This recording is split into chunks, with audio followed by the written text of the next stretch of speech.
Hello, I am Del Hungerford, and as part of Northwest Ekklesia, I'm going to discuss a little bit about worship and how we look and view kingdom worship.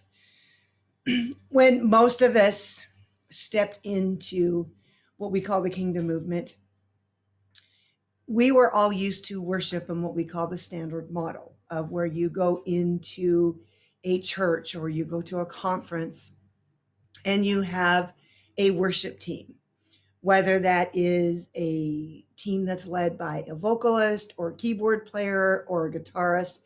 There seems to be one person who is in charge of facilitating the worship. Um, and we all tend to think of worship as something that is involving music.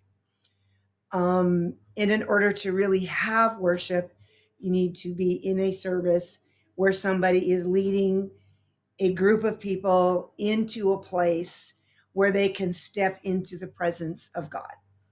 That seems to be the basic model that we have accepted in most church services. Now, whether you're using the standard worship band or you're singing hymns, no matter what model we have followed, it has tended to be there is one person who directs what's going to happen within the worship service themselves.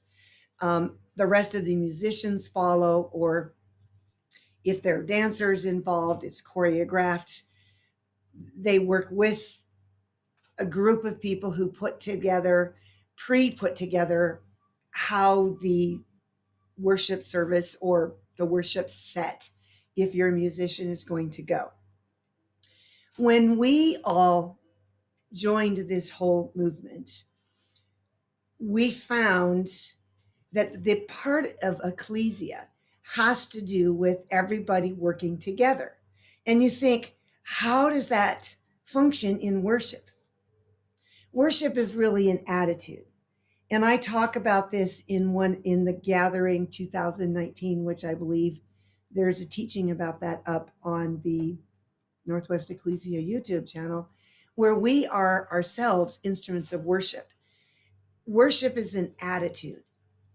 It is putting together this whole mindset of presenting ourselves before the Lord. I mean, we don't need to bring the presence of the Lord here.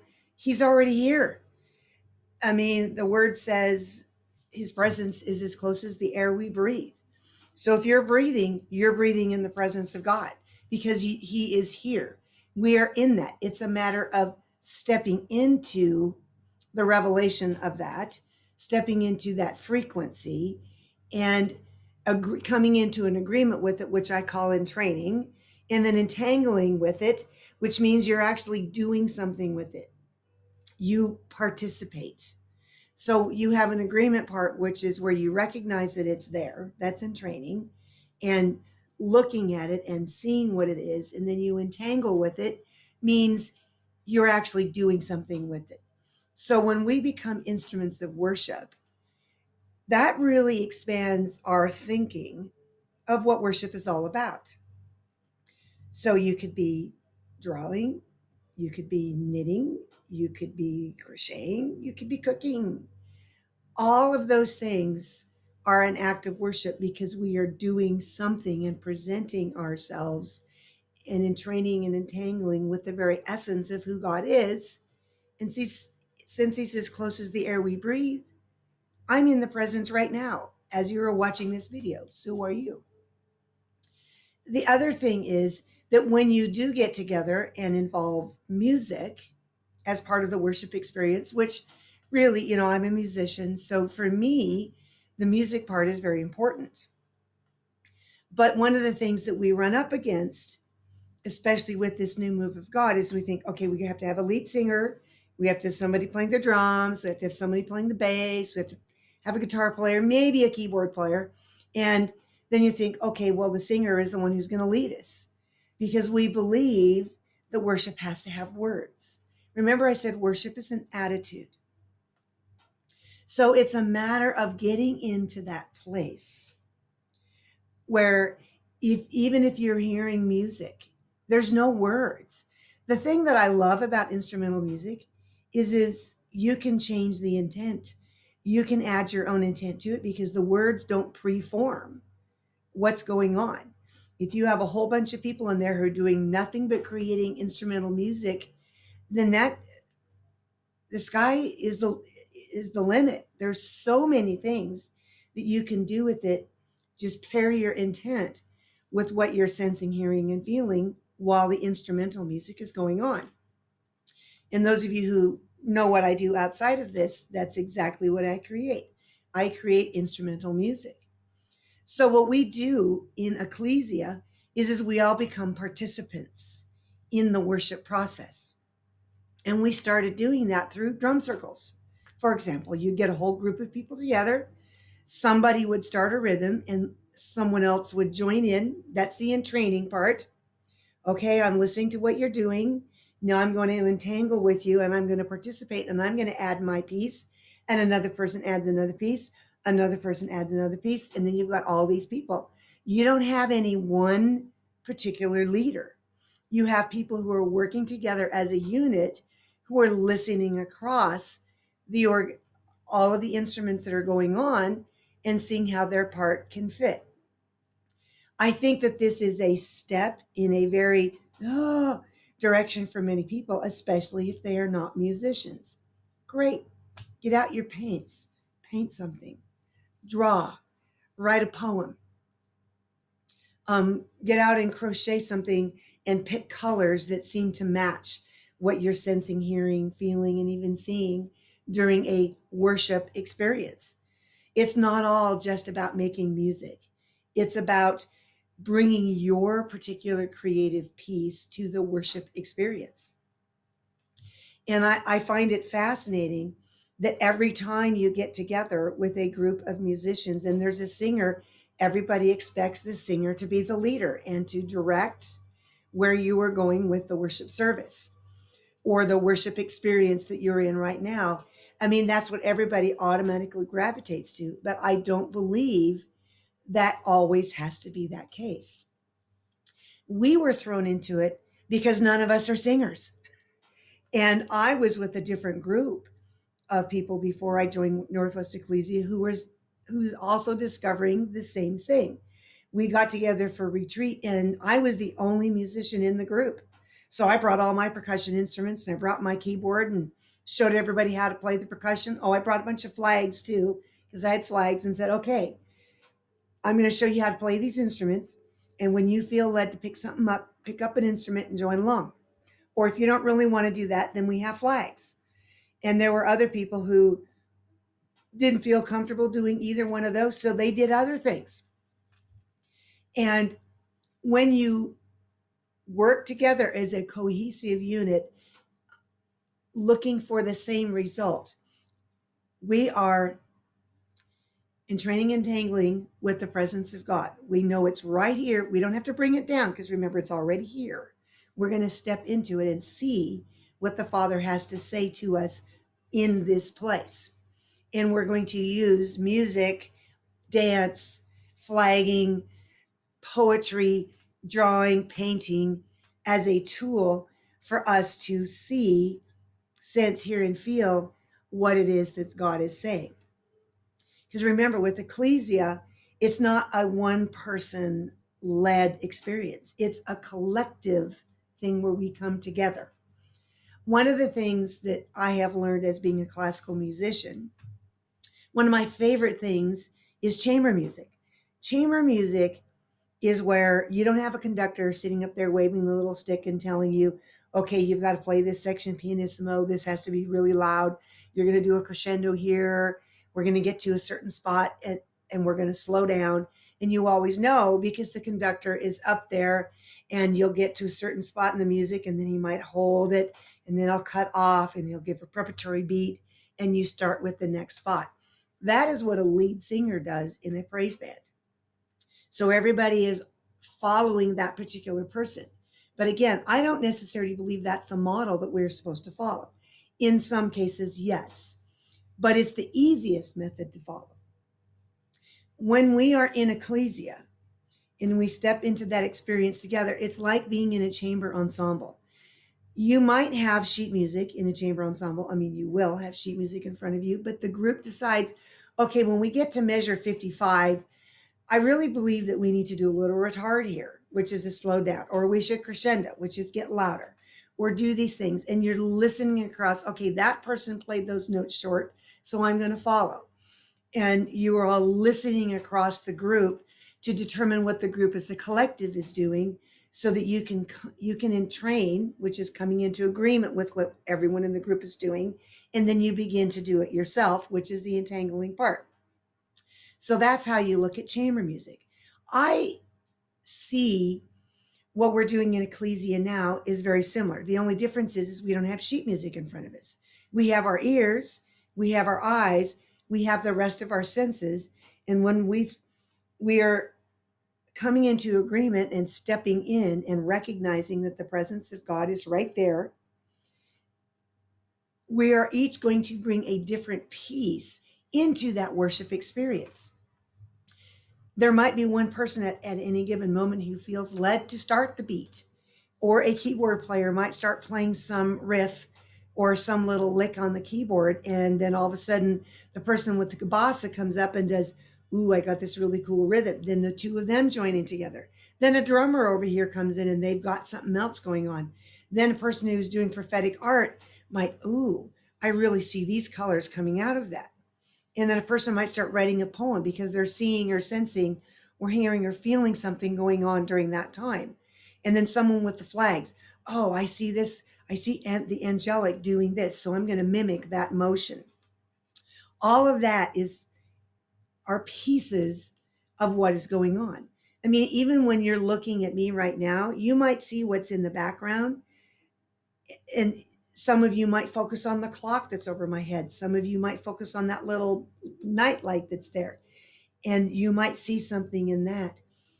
It's no different when you are in an experience where the whole group is working together. You each have a piece that you're going to focus on, and then you're going to draw out whatever is in that piece and then bring it into the whole. But the key is it's not necessarily single leader focused. We all have a piece.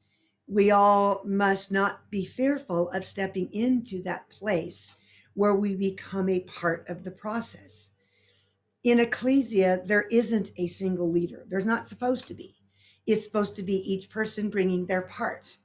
Now, if you are someone who is not very comfortable with playing a musical instrument, then you learn. You just pick it up and you just might keep the beat, or I just really don't want to play that. But you really want to move, and you might get to a point where you start swaying.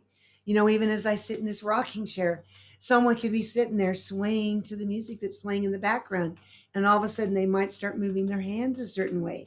Motion creates a frequency that there is, if you're sitting there doing the worship experience and all of a sudden you're doing something like this, you're creating something. You might not understand what you're creating, but that's part of the worship. Another person might be sitting there doing something like this, crazy like this with the flags. They have no idea what they're doing, but they know they're doing something. You might sense, oh, I really feel like that I'm mimicking angel's wings or something. And another person might be playing some rhythm on the drum, and another person might be doing something on a keyboard. All of that is part of the worship experience. And there might be a time where a vocal person comes in, but then we should not necessarily defer to the vocal person to become the leader. I think that's where we miss it when it comes to worship. What I call kingdom worship is we have an expectation that it's going to be a certain way, that there always is going to be someone who leads us. But I think that we're getting further and further away from that. When you become part of the process, we each have a responsibility on what that's going to look like. How that looks, how that feels, you don't know until you step into it and become a part of the process. So when I'm talking about kingdom worship, I think it's important for us to get outside of the mindset that says it has to be a certain way. If you're used to singing songs and choruses in church, you might need to completely step away from that and just learn to step into the presence of God that's sitting right there. We don't need to bring it down. It's already here. It's a matter of stepping in training and tangling with that presence, and then allowing that to be a part of our worship experience. And I think it's way bigger than even many of us understand at this point. So I encourage you, as you listen to this video, how is it that you are part of the worship experience when you are with an ecclesia? An ecclesia is a group of people who've gathered for one purpose, and that is to build a stronger relationship with Yahweh, Yad-Heh-Vav-Heh, Father God, Yeshua, Jesus, the Holy Spirit. There's many different names. I mean, I think there's 72 names of God. As we step into that, the whole point is intimacy with our Father in heaven. And then we entrain and entangle with who he is. Then we bring that into our lives and make it a part of who we are, because we are in him and he is in us. And one of the tools that is used is worship. And it may involve music, it may not. You may be in your own worship experience and you may be painting. And in that time, you are having an amazing experience with the Father, and he's showing you these things. That's worship. And you're going to see a lot of variety within Northwest Ekklesia itself on the things that we do. We have visual artists, we have painters, we have people who are in theater. Of course, there's several musicians. We have people who are fantastic cooks. We have at least one tailor in the group, several seamstresses. All of that is creative. Anything that you do that's creative can be used as an act of worship. Because remember, you and me, we are all instruments of worship. And when we step into the presence of God, we become tools of that worship experience that brings us closer to entraining and entangling with the very essence of who God is. So I encourage you that as you continue to look at the worship, get out of the box of the standard model of worship and ask the Father to show you your peace in that. Because you have peace, whether you realize it or not. Find out what that is. It might be several pieces, because I do more than just play an instrument. I love to flag. I don't necessarily like to draw. It's not my favorite thing. But there are times where I've all of a sudden had to draw something because it was just there. So you're going to be crossing art mediums of art. Many things. I mean, there's been times where I've been cooking where all of a sudden I get revelation on something. I'm worshiping in that process. So get out of the box. Look beyond the standard model of worship. Let's not expect a singer every time to lead us in. Sometimes you may not have a singer. You may just have instruments. You may just have a keyboard. Still, you can worship. It's about being in the presence and then seeing what God has to show you in that. So, welcome. Enjoy all the wonderful stuff we have on Northwest Ecclesia's website, and we look forward to seeing you around.